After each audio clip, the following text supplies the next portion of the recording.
From Microbe TV, this is Matters Microbial, a podcast about the wonders of microbiology, microbiologists, and microbial centrism. This episode was recorded on July 3rd, 2024.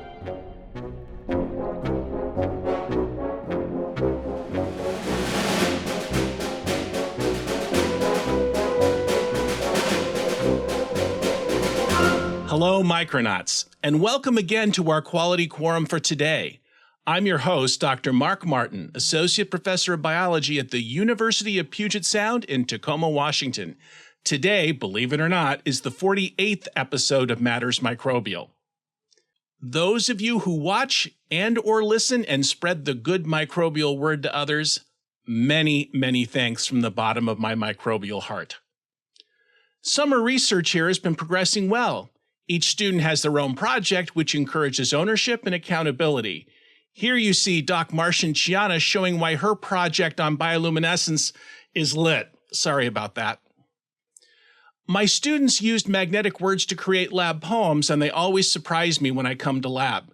Like this one, celebrating Angelina Hesse's idea of using agar to solidify nutrient media in plates. My Doc Martian students have had some successes isolating genomic DNA from their bacterial samples, at least for 3 of the 4 samples. Let's face it, it's all about the and research, friends. The students are awesome and work very, very hard. We also found an orange bacterium from a seawater sample that is a type of bacillus based on 16S ribosomal RNA results, and we wonder if the pigment has antimicrobial effects on other bacteria. We're testing this next week. But finally, just looking at seawater samples is amazing. I always ask Doc Martians to find me weird observations and tell me what they see and what they think the observations could mean. Here is a zone of inhibition between adjoining spreading colonies, like a no microbe zone. And these may be bacteriophage plaques. We're not sure. But regardless, the most important instrument in any lab is the one between the ears. Observation is crucial. What do these things mean? No idea, but it keeps microbes on my mind. I have long been fascinated by symbioses between bacteria and animals and plants, but few are as charismatic as the association between bioluminescent Vibrio fischeri and its partner, the Hawaiian Bobtail squid, Euprymna scolopes. I will put several fine videos about this association in the show notes today. It is a wonderful system for studying the genetics and molecular biology of symbiosis, and I have been fortunate to see the field explode over the past few decades. So it is a real pleasure to introduce Dr. Mark Mandel, Professor of Medical Microbiology and Immunology at the University of Wisconsin-Madison, to talk about his path in academia and his work on that beautiful squid Vibrio symbiosis. Mark, it is always a pleasure to see you. Welcome to the Quality Quorum today. Thank you very much, Mark. It's great to be here. I think the first thing that I like to have visitors to the podcast talk about is a little bit of their path through science. And as I recall, you had some interesting experiences that took you to the one true microbial faith. Yeah, when I started, I definitely was not a linear path to microbiology. The lab I was in as an undergraduate was a microbial evolution lab.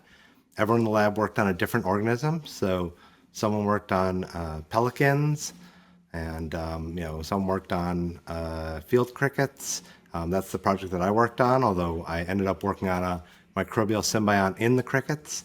Someone worked on stingrays, but everyone used similar phylogenetic approaches. Asked similar questions, and it was really cool seeing how people combined the field work and the bench work to ask those questions. It was also a very, I think, supportive lab where I saw for the first time, I didn't have a science background in my family, and so I got to see scientists as people, and I saw how they had lives and also could do really amazing science, and so that was a very important experience there. In grad school, I think I sort of was picking this path between evolutionary biology and molecular biology, and I just really the power of molecular biology really captivated me. And I ended up in a bacterial genetics lab. We used lab E. coli as the model. I love the ability to do forward genetics, to have the bug tell us what's important for a given process, and then to be able to go test that with defined deletions, or even to change specific nucleotides and residues to test those hypotheses. And then for my own, sort of the lifetime of work here, I wanted to find a way to combine these where we could do powerful genetic approaches in the microbe, but in a way that would bring in the natural environment. So that's what took me to where I am today. It's really an amazing path. I've been fortunate in that I've met many of the people involved in this general area, and you're one of my favorites because of your really good grasp of how to be a good human being as well as a fabulous scientist. That's very kind of you to say. Thanks, Mark. I think that something that I've gained a lot from you as well is just, I think the mentorship and the ability to impact other people's lives and development is, I think, probably a greater impact that I'll have than the actual scientific output. So as much as I love the science and I really enjoy that day to day, I think focusing on the mentorship is really important. And I want to emphasize for the listeners and viewers that mentorship isn't about some senior person and a junior person the way we normally think about it. It can be between a relatively new person in science and someone a little bit older as well. We all have things to learn from one another and to teach one another. And you're a really good exemplar of that. Thank you, Mark. Yeah, it's actually true. So today's topic is going to be that wonderful association between Vibrio fischeri. And by the way, I'm well aware of the genus name change. I can't bring myself to do it. How about you? I think Vibrio fischeri sounds great. Well, the alley Vibrio thing that they're trying to push on everybody. And this is what happens the older you get, by the way, folks, is that they tend to change the names of things. So it's kind of a way you can tell when someone got into a field sometimes. Anyway, between that organism, a bioluminescent bacterium near and dear to my heart, and in fact, this association with the extremely, and I use the term directly, cute Hawaiian Bobtail squid. Yeah, so I think what's, leading into sort of the background that I gave before, we study Vibrio fischeri on its own, and we also study Vibrio fischeri in symbiosis with the squid. And the squid really is an amazing host. We can collect it, the adults from Hawaii, and maybe I should talk a little bit about the life cycle for that. Sure. We bring them back to the lab. So Delaney and Avery in the lab are on their way to Hawaii right now, actually, to collect adult animals. They'll bring back on the order of maybe 18 adults. And in the lab, that'll give rise to over 10,000 hatchlings over the next 6 months. And when they hatch, so all the adults in Hawaii are already colonized with Vibrio fischeri. They have a dedicated organ, the light organ, that gets colonized exclusively with Vibrio fischeri. And this is an incredible feat of specificity, because when the hatchlings emerge into the ocean, there's this amazing diversity of bacteria in the ocean and other microbes beyond bacteria. But despite that, within a few hours, they begin to get colonized with microbes. And this single organ, the light organ, becomes colonized only with Vibrio fischeri. So it goes from, where you might have 1 million bacteria in a milliliter of seawater. Vibrio fischeri is a very small proportion of that. Under, say, 0.001%. And then within a day or so, all of the bacteria within this organ are Vibrio fischeri. That is just amazing to me. And, people talk about this, and I think that this idea that we're all swimming in a sea of microbes on land or in the water, we really are. I mean, they're everywhere, all around us all the time. But in this particular association, how this one organism is able to find its way into that light organ, and correct me if I'm wrong, in order to develop the light organ, you require interactions with this specific bacterium. That's right. So Margaret McFall-Nye, who I believe is a future guest of yours, was really the first one to show and work with in her lab that bacterial products that are released during the symbiosis are important for the development of that light organ. I think this is something that we expect now, that our microbiome is critical for host tissue development, immune development, nutritional acquisition. But when this was first used as a model, this was something that we really didn't understand, the role of microbes in animal development in that way. So that gives me an opportunity to say a little more about what the interaction leads to. So why Vibrio fischeri? Why does the host care so much about acquiring Vibrio fischeri? And what happens is, once the bacteria are inside, they make light for the host. That's why it's called a light organ. And the light that's produced, so the host is buried in the sand during the day, and there's a picture of the squid buried in the sand. And then what happens is, at night, the squid comes out to forage for food. It's in pretty shallow water where moonlight penetrates into the water. And so the squid would make a pretty nasty shadow or silhouette for an animal looking up, whether that's a predator or a prey animal, and the squid would be pretty obvious, and it would be a significant fitness deficit. And so the bacterial light that comes out only shines downward from the squid, and the amount of light can be tuned to the amount of moonlight. And so bacteria have to make light to form this long-term productive symbiosis. So work, for example, from Ned Ruby's lab and from other groups has shown that if the bacteria don't make light, then they can get into the host initially, but over the next few weeks, they get weeded out in a process we really don't understand all that well. That is just amazing. And I want to point out to, this, but to the listeners and viewers, that bacteria don't blink. And what I mean by that is that, unlike dinoflagellates that flash when the water is disturbed, bacteria give a uniform amount of light in general, so they don't turn off or on. So that means that the host squid is controlling how much light gets out. And that's a fascinating subject, isn't it? Absolutely, yeah. So what I would wanted to ask now is that, and again, this may be something I am not remembering quite correctly, is that during the day when Euprymna is buried in the sand, is it not true they eject the majority of Vibrio fischeri from their light organs? So what happens, they're out foraging for food at night. The bacteria are using quorum sensing to make light. And then when dawn hits, about 95% of the bacteria get ejected. And it's like a tube of toothpaste is coming out of the light organ. And the remaining 5 to 10% of bacteria that are in the organ regrow during the day while the bacteria are in the sand. Then at night, they use quorum sensing to make light that camouflages the host. And then that process goes on for the lifetime of the host. And so there's a few implications of that. So one is it likely protects the host, as these bacterial products accumulate inside the host when the bacteria are at high density.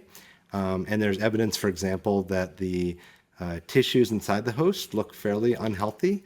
This symbiosis relationship, which is beneficial to both parties, the tissue looks fairly pathogenic when you look right before the bacteria get ejected.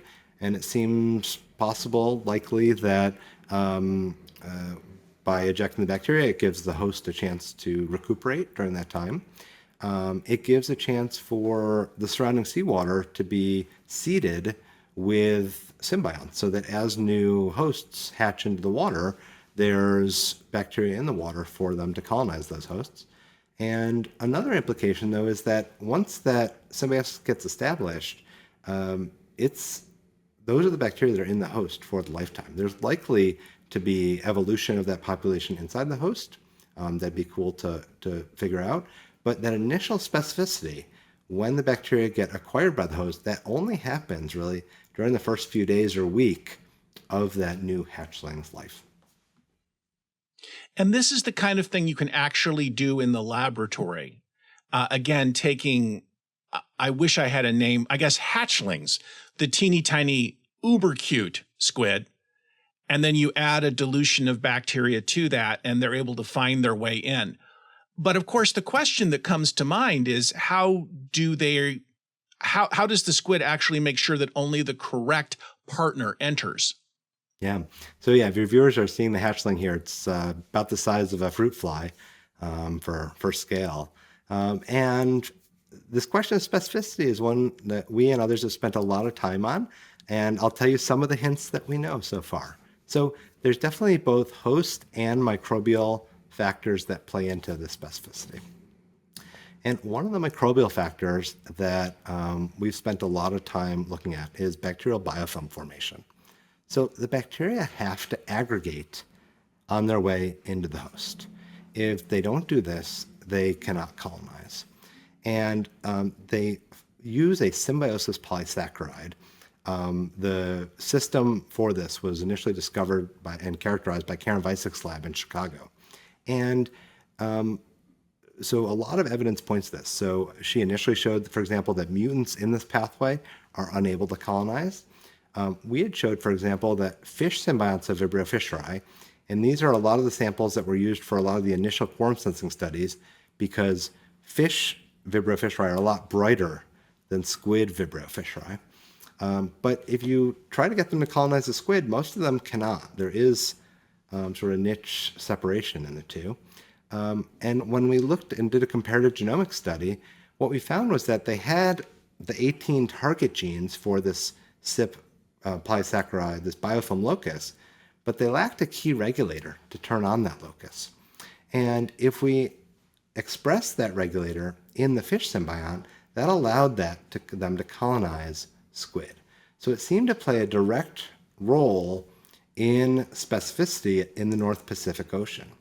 And so that was a big hint to us that differential regulation of biofilm was playing an important role in which animal hosts were available to these marine bacteria. You know, it's interesting. I've long been looking for like some kind of uber biofilm podcast guest and haven't been able to find one to adhere to the podcast. How about that? But one thing I will say is that I've seen in case after case the role of polysaccharides in general in issues involving recognition of either a positive or a negative association.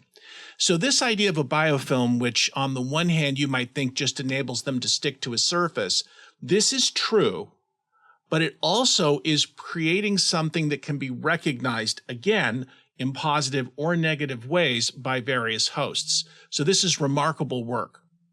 Yeah, that's a really good point, that this isn't sort of perhaps the classic biofilm model where it is sticking to a tissue or inanimate surface, things like that, right? This is a very dynamic environment where this is happening, where fluid is getting flushed through. This is happening against host cilia within a mucus field. So there are areas for adhesion, but what this polysaccharide seems to be really good at is cohesion and cohesive forces, making these bacterial aggregates as they do these early stages on their way into the host. So a lot's been learned about the development of light organs, and this has been really helpful for you to turn and look at it from the bacterial side of it. True? Yes. Yeah. So, a lot of the work on the light organ development, for example, has focused on gene expression changes that happen very early. Looking at, for example, there's a study recently that showed, for example, that even within 2 hours of being exposed to the bacteria, you get changes in the expression of genes within the light organ and genes elsewhere in the animal. So this really is an integrated system that occurs when the host is exposed to colonizing bacteria. And I don't know about you, but when I hear this, I start to think about the biofilms in our gut microbiome. And I'm thinking, are they signaling different things? And in fact, I'm sure they are. There's an expression that when I was first taking microbiology, PAMP, pathogen-associated microbial or patterns is what it meant. And the problem was this was something that told the host that there was a bacterial infection going on. Like LPS, lipopolysaccharide, causes you to spike a fever even at teeny tiny amounts of that compound because it's a signal to your system that there's a bacterial infection. But in recent years, that PAMP's become an MAMP, microbially associated molecular patterns, because there can be positive associations. And honestly, when you talk about a symbiosis and we have mutualism where both sides benefit and pathogenicity over here, they're part of the same spectrum. So maybe it shouldn't be a surprise that this signaling is taking place. I think this fits into the broader category that context is really important, right? So, the way that microbes behave in one context, in a immunocompetent host versus an immunocompromised host, in the context of one community of microbes versus in a different community, is something that seems to profoundly change their behavior. And I think we're just at the tip of the iceberg in understanding what are the exact cues, signals, host interactions that are influencing how those changes develop. Well, it's wonderful work. So please tell us what you've been learning. Yeah, so I guess I'll talk about one recent study. This was in Journal of Bacteriology. It was led by then grad student, now scientist in the lab, Denise Ludwig. And she was really interested in this question of specificity and symbiotic development and focused on the biofilm development. And so it started with that regulator I mentioned before, the one that we had previously put into fish symbiont and that enabled them to colonize squid. And because if you delete that regulator, the regulator's name is called RSCS. We know it's critically important for squid colonization. At the same time, a previous student in the lab, John Brooks, had done a genetic screen, and he had found a negative regulator biofilm called BINK. And so we had these two, this positive regulator, RSCS, and this negative regulator BINK, and we were trying to figure out how they fit into a pathway. And we kept getting results that suggested they were kind of like a seesaw, where maybe they had these opposing actions. And Denise came up with this idea that maybe BINK as this negative regulator, what it's doing is it's opposing the action of RSCS. And so the question she asked was, if we got rid of BINK, this negative regulator, do you still need the positive regulator? And because Vibrio fischeri is so easy to manipulate, she could make this double mutant in that, and then a whole bunch of other strains downstream of that, which I'll gloss over. But what she found was that even though if you take out the positive regulator on its own, it cannot colonize at all. If you also remove the negative regulator, that strain colonizes just fine. And not only does it colonize just fine, but it makes the biofilms in the host just fine on its own. And so, at first this was pretty confusing to us. I mean, it was amazing, but confusing, right? Like, how does it do this? And what we reasoned through this, in her paper, she's got a lot of other data to support this up, including looking at these biofilms in vivo in the animal, looking at fluorescent reporters for the biofilm and how they respond in the animal. And what she found was that the aggregate size didn't matter. If you don't have RCS at all, if you don't have the positive regulator, then you don't make the aggregate at all. Normally you don't colonize. But if you first take out the negative regulator, now the positive regulator doesn't affect whether you can colonize and how big the aggregates are. And so here's our interpretation. Our interpretation of these data is that whatever the signal is to aggregate, because maybe I glossed over this, I want to make sure I have this clear. In seawater, these bacteria are single-celled. They're on their own, they're swimming around, but then within a couple hours of hitting the host, they form this biofilm aggregate. Okay? And so whatever that signal is to do that behavior, it cannot be coming in through that positive regulator, because in this background where we've removed the negative regulator, whether or not you have the positive regulator, the bacteria do the same behavior. And so that's what this complicated genetic background allowed us to conclude. Now, I want to be clear, there's still a really important role for this positive regulator, okay?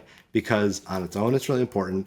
And if we've competed subsets of these strains, we can actually tease apart other importance for this, okay? So there's a lot of nuance to this. But what we think this means is that the big aggregation phenotype, it cannot be coming in through the positive regulator. We still think it could be coming in through the negative regulator because we've already removed that, which may set it up as an aggregated state. And so this has really shifted a lot of the work in the lab to ask for this negative regulator, where exactly does it fit in the pathway? And what is it sensing exactly from the host?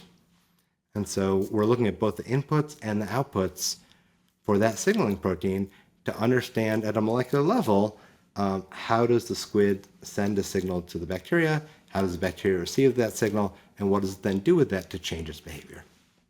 It's interesting it sounds weird for me to say it, but when I used to teach introductory biology, because I'm not doing that anymore, it's scary. One of the things that I taught students is that we tend to think about gene regulation like a switch, off or on, and it's really more like a dial. And in other words, rather than binary, it's more analog, and that's why you have multiple levels of control on a particular phenotype. That is what you observe. And it makes a lot of sense because it gives a lot more control over what you're seeing given different circumstances. Absolutely. And I think, to not be a broken record, but in terms of context being important, I think sometimes we see different signaling when we're looking on agar plates or different media on agar versus what we see in the animal. And I think that's why looking in the animal where this occurs is just so critically important. I wanted to say for listeners and viewers that the standard way of measuring biofilm, which for lack of a better term, you can think of biofilm almost like the material, the polymer that glues down bacteria. And you can use some type of a dye. We use crystal violet, for example, in a number of systems. And it tends to adhere to the biofilm very, very reproducibly. You can make it let go with alcohol and measure that blue color, let you know that that's taking place. But that's in a tube or in a glass container or in a microtiter dish, as opposed to what takes place in an organism. And I can't emphasize that enough. We have a tendency, it's the reductionism we all suffer from, to look at things into those contexts. Yeah, and I'll say in general, I love reductionism in general when it fits. And so I'll say for the crystal violet assay specifically, the Visak lab showed, for example, that it doesn't correlate with our in vivo biofilm. And so for our biofilm system, it's not a good assay, but for many biofilm systems, it's a great assay, right? It's a great way to look at a relevant biofilm in those systems. We have another assay, this sort of wrinkled colony assay, which is in some systems, it's called a rugose assay. And it's a really fun assay to do in the lab. The colonies are just make the amazing morphologies. And that one correlates very well to the in vivo biofilm, to the behavior that the bacteria do in the host. So that's one we use all the time to do assays. We'll do a genetic screen using the wrinkled colony assay, and then mutants that we identify from the screen, we'll then test those back in the animal. And that allows us to, for example, maybe test a dozen or two candidates rather than trying to do a massive screen in the host, which we've done, but it's a much lower throughput operation. Last week, Dr. Roberto Coulter was on the podcast, and one of the things that I talked about with him was the difference between undomesticated.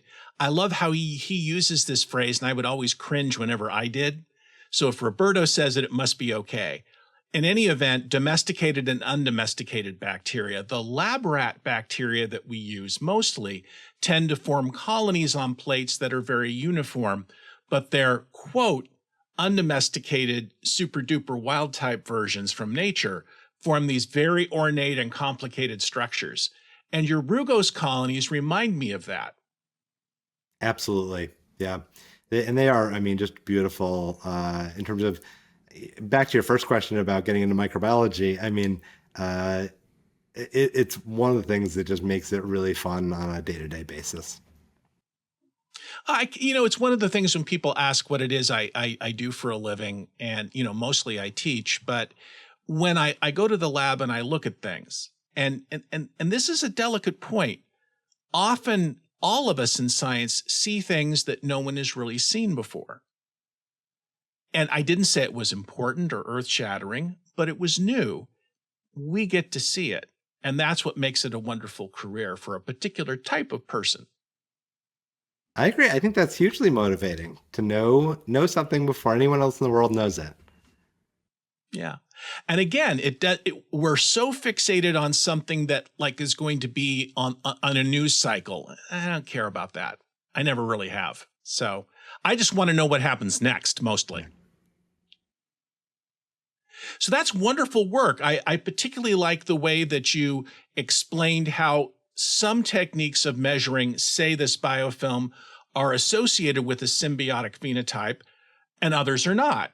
And now we have a colony morphology that seems to be associated with it. And the difference is the amount of biofilm that's being made within that colony is creating that different structure. That's exactly right. Now, the scary part is I know certainly in the rhizobia, there's more than one symbiotic polysaccharide. Do you have that going on as well? We do. And yeah, That was not set up, by the way.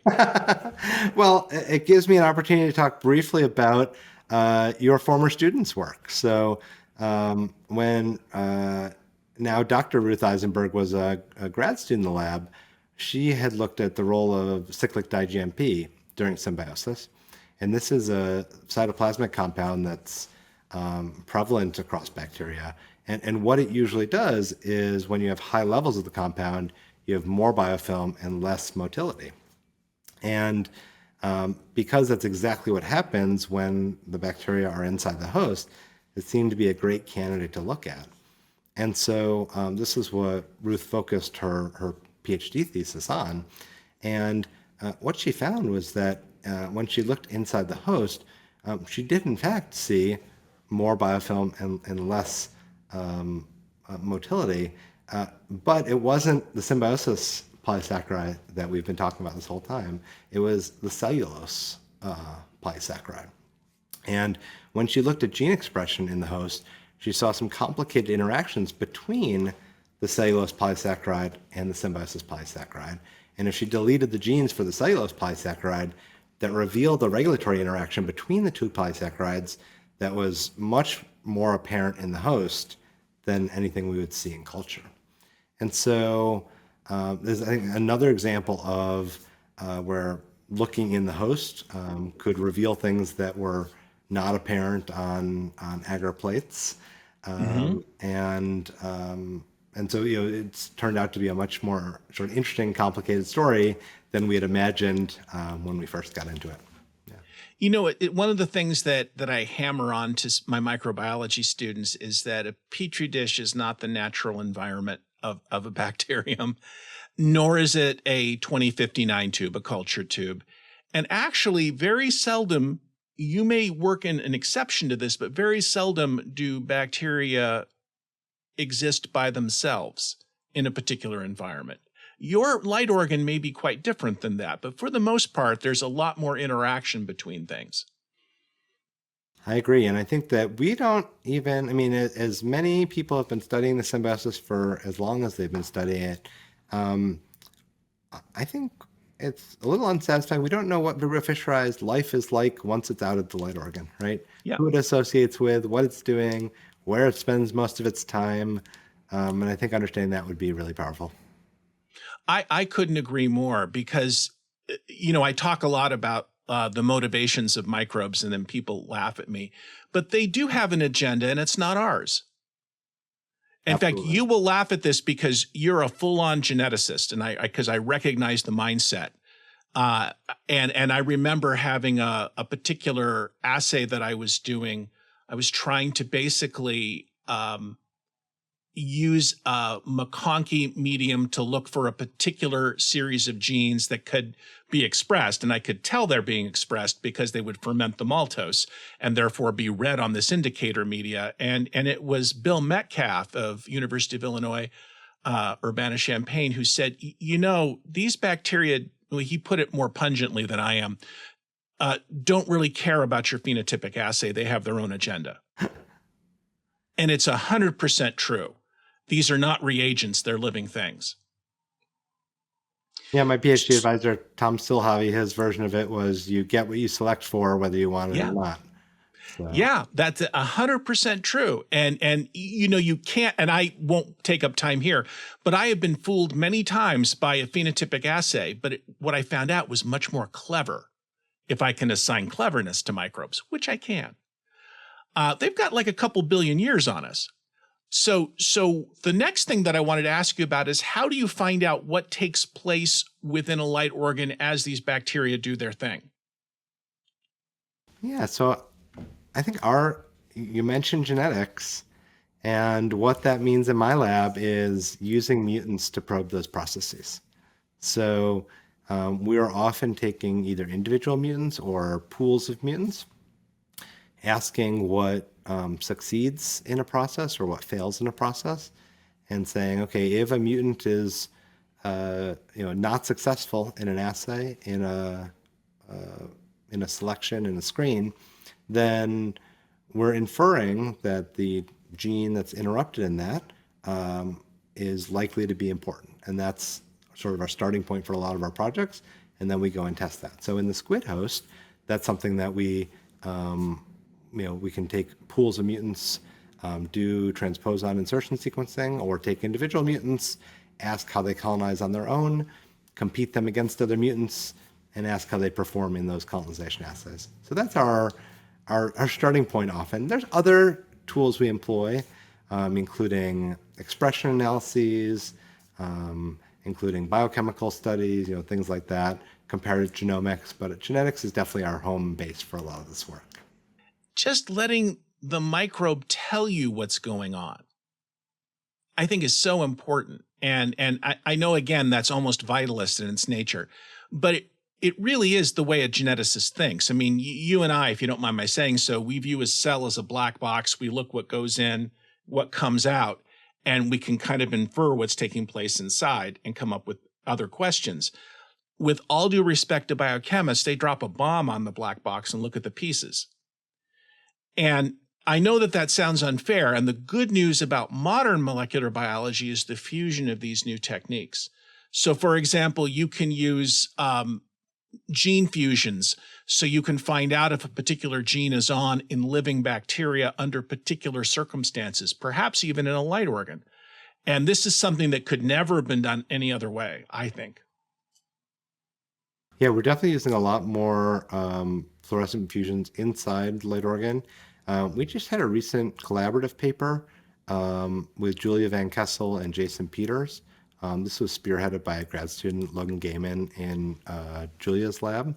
And it's using CRISPR interference to basically interfere with gene expression in what sort of looks like a wild type cell at first.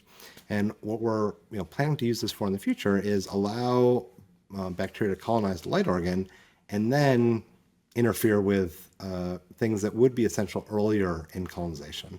And so that's something that we're excited about using, because we can probe things that are important for those early colonization steps, and we haven't been able to ask what's their role later on in colonization.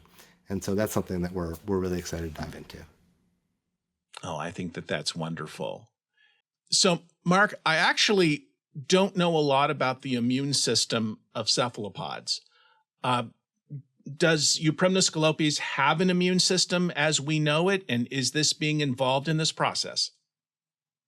Absolutely. And they have a robust innate immune system. And work has shown, this is from Spencer Nyholm and others, have shown that, for example, these undifferentiated blood cells, hemocytes, are wandering around the light organ among the bacterial cells. They also move throughout other symbiotic structures and they have some specificity for sort of not recognizing and getting rid of the symbiotic Vibrio fischeri. And I think this is really interesting because we think often of innate immunity as non-memory based and adaptive immunity as responding to infectious agents. And so how this occurs, I think, is a really interesting area to be pursued. Mark, here's a question where I don't think there's a good answer, but I want to throw it at you anyway. How do you think an association like this could have evolved? So, well, let me start by saying we see many light organ symbioses across the marine world. We see it in many fishes, we see it in other squids and other cephalopods. And so, although I don't know how on a step-by-step basis, we know that there are many ways this can occur. We also know other ways that animals, for example, can have photophores where they make light on their own, not in a way dependent on a symbiosis. And so it seems clear that there's many benefits to animals to having light production. And I'm just going to speculate a little bit that having that light production be from a symbiosis may give some additional benefits. Let me add one other variable here, which is that we often think about counter shading. So if you picture, for example, a dolphin with a black dorsal side and a white ventral side, then that's sort of a fixed coloration, right? There's not a lot of opportunity to modify it. Whereas the similar things happening here with a squid, where you have the instead of white, you have the light coming out on the bottom. But now you have the opportunity to modify the amount of light. You could, perhaps change the amount of oxygen to the bacteria. You could move the ink sac around and cover up that light. And so by forming the symbiosis, it may be a much more nimble way to deploy this adaptation. So there's a lot of speculation there, but I think there's ways to think about other benefits that can be conferred, nutritional, and other exchange of compounds that could be beneficial that could lay the groundwork for the symbiosis. I think it's a fascinating subject. I'm thinking specifically of the anglerfish, which has a bacterial symbiosis and native light production, both, which seems like a show-off kind of thing to do. It's got it all. Yeah. So are there other new directions that your lab is going in, or do you have future thoughts about what it is you'd like to do? Yeah. So can I take a moment and think about that? Of course you can. I'm suddenly thinking about which ones do I want to share? I should have thought about this ahead of time. Uh-oh. Yeah, you share nothing that's private, okay?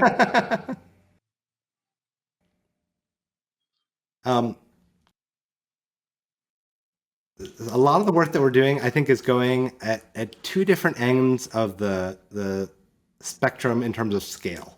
So we're really interested in things at the molecular scale where we can get at what are the actual compounds that are being exchanged with the host.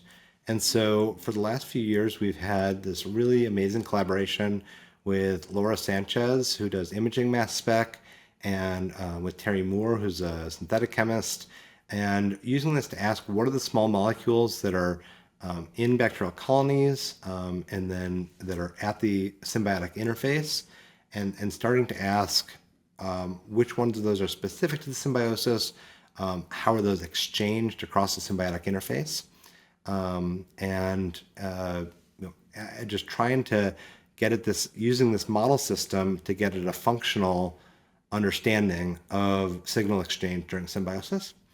And then I'd say at the far other end of the spectrum, trying to use these amazing new genomic tools and the ability to, where sequencing of organisms is so easy and simple and inexpensive these days, to get a sense of comparative genomics across all these Vibrio fischeri isolates we have, to compare, for example, the biofilm loci we've talked about, to ask how do these regulatory systems evolve among isolates that can and can't colonize a squid?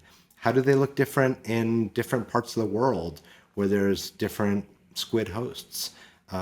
We've looked a lot in Hawaii, a little bit in Japan, there's squid in a lot of different places, and their bacteria have different twists on their biofilm regulation. So these are some of the things we're starting to look at. Oh, it's fascinating stuff when you think about it. Are you familiar with the Rhizobium alfalfa symbiosis? Yeah. So what always amazed me when I was in graduate school is that if you think about these bacteria, they're inside the root nodule of plants, and you would presume that they were living off the sucrose that's 40% of the nodule cytosol. You would think that. But in fact, they were only living off organic acids like fumarate, malate, and succinate. That's because the membrane that surrounded these bacteria, and that membrane is plant-derived, was only letting those particular compounds in. So they were feeding the bacteria, which makes me wonder, as you just mentioned, what's controlling what's feeding Vibrio fischeri? Is it just a gamish, or are they getting particular compounds they're being fed? There are specific nutrient sources. So it's sometimes a day they're using like a chitin, N-acetyl glucosamine type nutrient, and then other times a day they're using glycerol type nutrition. And then I think also there is likely to be, I think, some regulation of luminescence as well. So, oxygen, for example, is a key reactant into the process, and it's possible that the host has some regulation of that as well. I think that'll be really interesting to investigate further. I think it's wonderful. Yeah. Can I ask you, what is the thing you're most proud of that you and your collaborators have actually found in your laboratory work? Can I also take a moment on that one? Absolutely.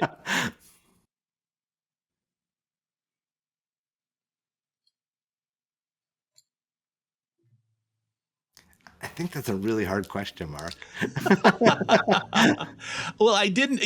You could say you have no favorite children if you'd like, and that would be one way of looking at it. That you've had so many things that you're happy with, and that's a perfectly reasonable response. I think that's a really hard question to answer. I think that for example, each of the students that I've had have done really fantastic work, and each of the postdocs and scientists in the lab have been really wonderful. I think it is hard to pick one particular thing here. So I'm gonna pass on that one, but perfectly okay. And I wanted to say something, Mark, is that I had a student who worked for me for a couple of years trying to figure out a genetic system and an unusual bacterium. And she wrote the most exhaustive senior thesis I have of what didn't work in detail. And this person, who is now a physician, had always told me that this was this huge failure, and it was not. It is so important because she actually went to the trouble of designing the experiments, analyzing them, figuring it out. And that's all part of what makes science possible. We tend to focus sometimes on things that give you, quote, success, whatever that means, a minimal publishable unit. I don't know. The point I'm getting at, though, is science remains a process, and that's important for listeners and viewers to know. I think that it's not a fair question of me to have asked you this, because there's so much wonderful stuff that's come out of your lab. And if I were to pick something that I thought was really great, you might differ. So maybe other people can have a look at the work you've done and make up their own minds. Yeah, what you're saying reminds me, there was a story it was a collaborative story. We were a minor player on it. It had started in my lab, and then we weren't going to pursue it. We had passed it off to another lab, and they, sort of took it and ran with it. And we were, proud to contribute to it. But we thought it was a fairly small story. And about 2 years later, someone who I really respect in the field came up to me at a meeting, and I said, "Oh, I really admire your work," and they said, "I really admire your work," and that was the paper that had stood out to them because it had things that we had found had influenced things that had gone on with them, and this was something that we may not have even pursued to publication had it not been for this productive collaboration. And so I think that it is useful, even if it's useful to push through to publication when you have a key finding, even if it's not earth-shattering in your eyes. Yeah, I think that does resonate what you said. No, it's absolutely true. Well, how about this? What is the one microbiological thing that sold you on being a microbiologist early on? Okay, I'm going to give also a cop-out answer to this one, Mark, which is that it was really a gradual process. Okay. And as an undergrad, I took a single microbiology class. It was a 2-credit evening course where for 2 hours we did a primary literature paper, one session a week. And it was really fun. I didn't see a career in this for me. This was just a fun talking about papers.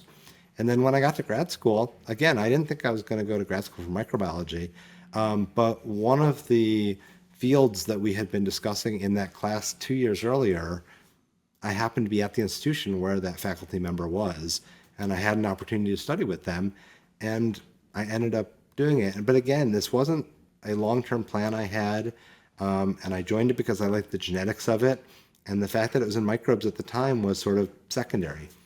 What I liked once I was in the lab was that we could ask and answer hypotheses very quickly.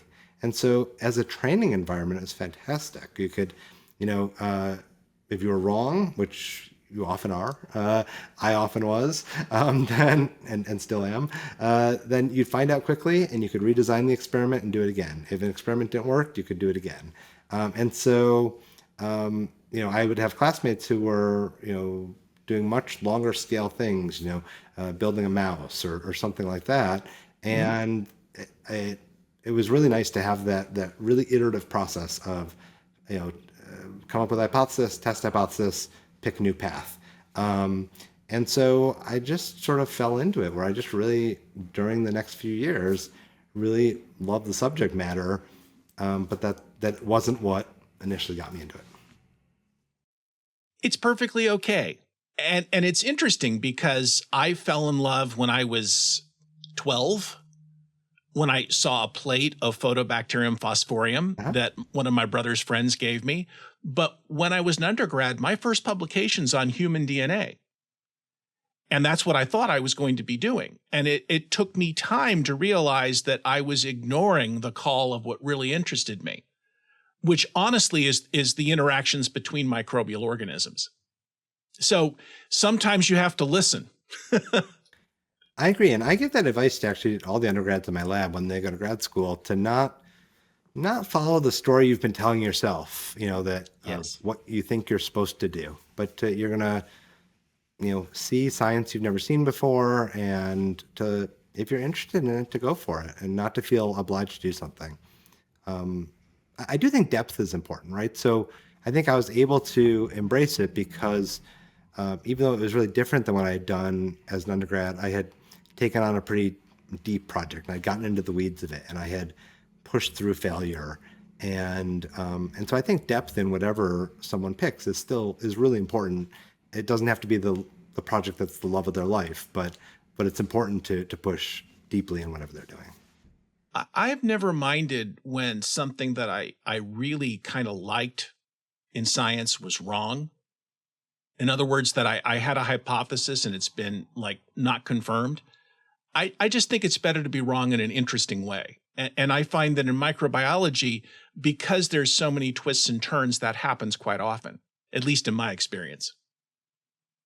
And often just pushing gets you to something interesting. Well, Mark, it has been wonderful having you here. I really appreciate your time and your interest and your authenticity. I think it really gives listeners and viewers a feel for what it's like to apply really good tools to study an interesting system like this. So I wanted to wish you and your research crew and your family the very best, and thank you again for being here. Thanks so much, and best to you and yours as well. Thank you. This has been Matters Microbial, a weekly podcast about the wonders of our microbial world and the people who study it. You can send questions, suggestions, or comments to me at mattersmicrobial@gmail.com. Show notes from today's episode, with wonderful links as always, can be found at microbe.tv/mm. If you like our work, please consider supporting us at microbe.tv/contribute. I'm Doc Martin, and you can find me in the biology department of the University of Puget Sound in Tacoma, Washington. Dr. Mark Mandel is Professor of Medical Microbiology and Immunology at the University of Wisconsin-Madison. Many, many thanks to David Renata for superb editing and Reber Clark for the wonderfully quirky music that makes me smile every time. I hope that you've all enjoyed being part of our quality quorum for today. See you next time on Matters Microbial.